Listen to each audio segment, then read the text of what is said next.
Everyone, welcome to mind सूत्रा। आज मैं बात करूंगी कि अगर हम लॉस्ट और स्टक फील कर रहे हैं लाइफ में तो हम क्या कर सकते हैं। ऐसे कौन से प्रैक्टिकल स्टेप्स हैं जो हमको इस सिचुएशन से बाहर निकाल सकते हैं। तो हम सबकी लाइफ में ऐसे फेजेस आते हैं जब हम लॉस्ट और कंफ्यूज्ड होते हैं कि हमारी लाइफ में क्या हो रहा है, हम आगे कैसे बढ़ सकते हैं। तो इसके लिए कुछ प्रैक्टिकल स्टेप्स हैं जो अगर आप फॉलो करेंगे तो आपको आगे बढ़ने में मदद होगी। पहला है एक्सेप्ट योर सिचुएशन। जब तक हम ये एक्सेप्ट नहीं करते हैं कि हम स्टक हैं, हम लॉस्ट हैं, तब तक हम आगे नहीं बढ़ पाएंगे। कई बार हम डिनाइल में जीते हैं कि जो है अच्छा चल रहा है और कोई गड़बड़ नहीं है, सब ठीक हो जाएगा।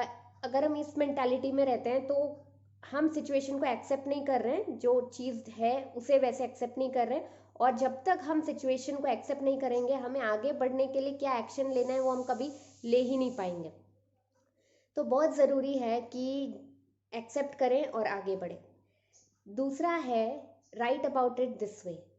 तो जर्नलिंग के बारे में मैंने पहले भी काफ़ी बात की है, बट राइटिंग ऐसा पावरफुल टूल है जो आपको आगे बढ़ने में क्लैरिटी देने में मदद करता है, आपके इनर इंट्यूशन से, आपके इनर सोल से आपको कनेक्ट करने में काफ़ी मदद करता है।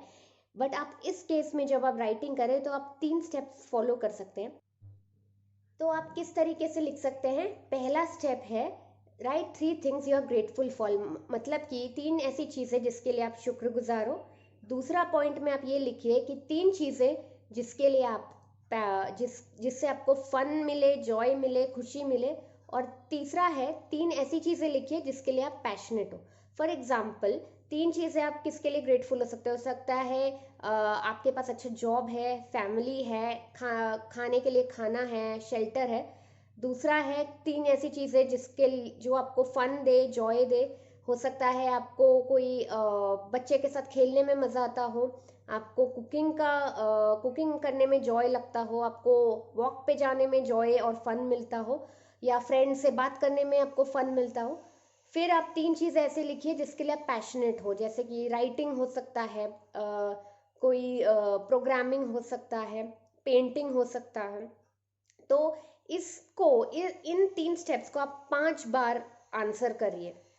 तो जब आप 5 बार आंसर करते जाएंगे तो आपको आपके इंट्यूशन से कनेक्ट करने में मदद मिलेगा। आपके सबकॉन्शियस में क्या चल रहा है, आपको किन चीज़ों से खुशी मिलती है। हो सकता है आपको इमीडिएटली आंसर्स नहीं आए, बट आप 5 बार जब आंसर करेंगे रोज़ तो आपको रियलाइज़ होगा कि आप कितनी चीज़ें हैं जिसके लिए आप ग्रेटफुल हो, और कितनी चीज़ें हैं जो आप जिसके लिए आप पैशनेट हो, आपको जॉय देती है। जब आप इन चीज़ों से कनेक्टेड रहते हैं तो आप हायर फ्रीक्वेंसी पे वाइब्रेट करते हैं, और जब आप हायर फ्रीक्वेंसी पे वाइब्रेट करते हैं तो आप स्टक और लॉस सिचुएशन से आपको आगे बढ़ने में मदद मिलती है। अगला पॉइंट है do things that give you Joy. तो जब आपको जर्नलिंग से क्लियर हो रहा है कि आपको किन चीज़ों को करने से जॉय मिलता है, फन मिलता है, या फिर किन चीज़ों के लिए आप पैशनेट हैं, आप उनको ज़्यादा करिए। कई लोग बोलते हैं कि उनके पास टाइम नहीं है उन चीज़ों को डेडिकेट करने का, बट अगर आप सीरियस है अपनी लाइफ को चेंज करने के लिए, अपने स्टक मोड से बाहर आने के लिए, तो आपको टाइम निकालना होगा। भले ही दिन में half an hour to 1 hour निकालें, बट कुछ टाइम आप डेडिकेट करें अपने डेली रूटीन के अलावा इन चीज़ों को करने के लिए। इससे भी आप हायर वाइब्रेशन पे वाइब्रेट करेंगे और आप में पॉजिटिविटी आएगी आगे बढ़ने के लिए। आपको ये रियलाइज होगा कि इतनी भी लाइफ खराब नहीं है। अगला पॉइंट है visualize the life you want. मैंने विजन बोर्ड पर एक डिटेल में वीडियो बनाया है, उसे ज़रूर देखिए। बट इस केस में आप 3 इजी स्टेप से अपने लाइफ का विजन क्रिएट कर सकते हैं। तो पहला स्टेप है कि इमेजिन योर 100। आप इमेजिन करिए कि आप 100 साल के हैं और आपका आखिरी दिन है इस दुनिया में। तो जब आप पीछे मुड़ के देखेंगे तो क्या आप सेटिस्फाइड रहेंगे जैसी आपकी लाइफ निकली है उससे। मतलब आप किस तरीके की लाइफ जीना चाहेंगे जब आप 100 साल के हो जाएंगे और पीछे मुड़ के देखेंगे तो वो आपका अल्टीमेट बिग पिक्चर है, ये आपका अल्टीमेट बड़ा विजन है लाइफ को लेके। दूसरा है कीप योर 5 और 10 ईयर विजन। मतलब कि आप इमेजिन करिए कि आज से 5 या 10 साल बाद आपको कैसी लाइफ चाहिए। तो आज से 5 या 10 साल बाद आप किस तरीके की लाइफ जीना चाहेंगे, वो आपका 5 या 10 ईयर प्लान होगा। और तीसरा पॉइंट है योर डेली विजन। तो उस 5 या 10 ईयर प्लान को अचीव करने के लिए आपको आज का हर दिन आपका कैसा बीतना चाहिए, सुबह से लेकर रात तक आपकी क्या एक्टिविटी होनी चाहिए, वो आपका डेली विजन है। तो जब आप इन तीनों चीज को दिमाग में रखते हुए आपका डेली एक्टिविटी करेंगे तो आपको आगे बढ़ने में मदद मिलेगी। बहुत इजी स्टेप है बट बहुत ही इफेक्टिव और पावरफुल है। और आखिरी पॉइंट है read inspiring stories of people.